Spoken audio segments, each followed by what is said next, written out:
NDA पर भारी पड़ेगी इंडिया की टोली, सदन में घिरेगी सरकार, चुनाव में किसे मिलेगी हार। अविश्वास प्रस्ताव के पहले इंडिया को लगा बड़ा झटका, मोदी के समर्थन में आई आंध्र की सत्ताधारी पार्टी। प्रधानमंत्री को टारगेट कर सदन में विपक्ष ने किया खेल, लेकिन अविश्वास प्रस्ताव लाकर मोदी की टीम के सामने 26 दल हो जाएंगे फेल।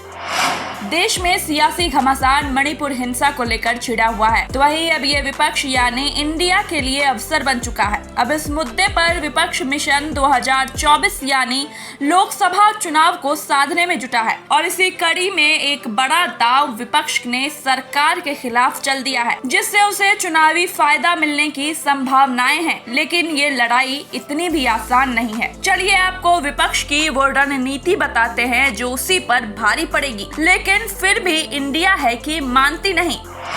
दरअसल 3 मई से मणिपुर हिंसा और अराजकता की आग में जल रहा है। इसी बीच कई ऐसी तस्वीरें भी सामने आई जिसने पूरे देश को हिला कर रख दिया। 2 आदिवासी महिलाओं के साथ हुई निर्ममता ने सबको झकझोर दिया। तो वहीं इस पर अब प्रधानमंत्री नरेंद्र मोदी के बयान का विपक्ष को इंतजार है। इस घटना के बाद अब इंडिया पूरी तरह सक्रिय होकर सदन में सरकार को घेर रहा है। विपक्ष चाहता है कि पीएम नरेंद्र मोदी खुद इस गंभीर विषय पर सदन में चर्चा करे, लेकिन सत्ता पक्ष की चुप्पी के कारण अब विपक्ष ने बड़ा दांव खेल दिया है। दरअसल विपक्ष ने सदन में अविश्वास प्रस्ताव लाने की पेशकश कर दी है। कांग्रेस सांसद और लोकसभा में पार्टी के डिप्टी नेता गौरव गोगोई सरकार के खिलाफ अविश्वास प्रस्ताव लाएंगे।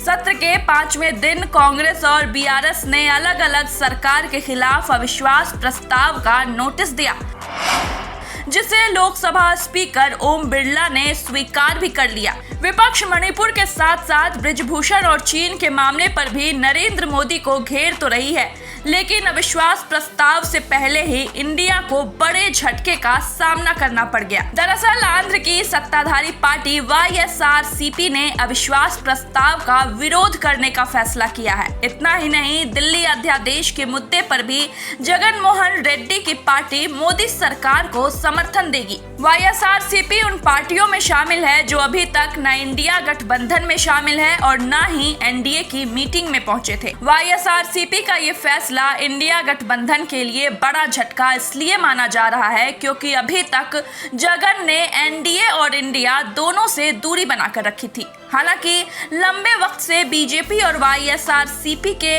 पास आने की अटकलें जरूर लगाई जा रही हैं। इतना ही नहीं, कई मुद्दों पर पार्टी सदन के अंदर और बाहर मोदी सरकार का समर्थन करती रही है। हाल ही में नए संसद भवन के उद्घाटन समारोह में भी रेड्डी की पार्टी शामिल हुई थी। आपको बता दें कि वाईएसआरसीपी का समर्थन विपक्ष के लिए बेहद जरूरी था। तो वहीं आपको बता दें कि बीजेपी के पास 301 सांसद हैं, एनडीए के पास 333 सांसद हैं, वहीं पूरे विपक्ष के पास कुल 142 सांसद हैं।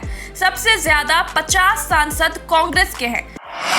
ऐसे में अविश्वास प्रस्ताव के खिलाफ वाईएसआरसीपी का एनडीए को समर्थन ज्यादा मायने नहीं रखता है। हालांकि 2024 चुनाव के नजरिए से ये एनडीए के लिए काफी अहम साबित हो सकता है। राज्यसभा की बात करें तो कुल 238 सांसद हैं। इनमें से एनडीए गठबंधन के पास 105 सांसद हैं, जबकि आईएनडीआईए यानी इंडिया गठबंधन के पास 93 सांसद हैं। ऐसे में अगर बीजेपी दिल्ली अध्यादेश पर बिल लाती है तो उसे समर्थन के लिए 15 और सांसदों की जरूरत है। ऐसे में वाईएसआरसीपी के 9 सांसद इस अंतर को कम करने में काफी अहम है। लेकिन फिलहाल इस समीकरण को देखकर यही अंदाजा लगाया जा सकता है कि विपक्ष की टोली सदन में एनडीए के सामने फेल होने वाली है। उसके चुनावी समीकरण का कुछ खास असर भी नहीं दिखेगा।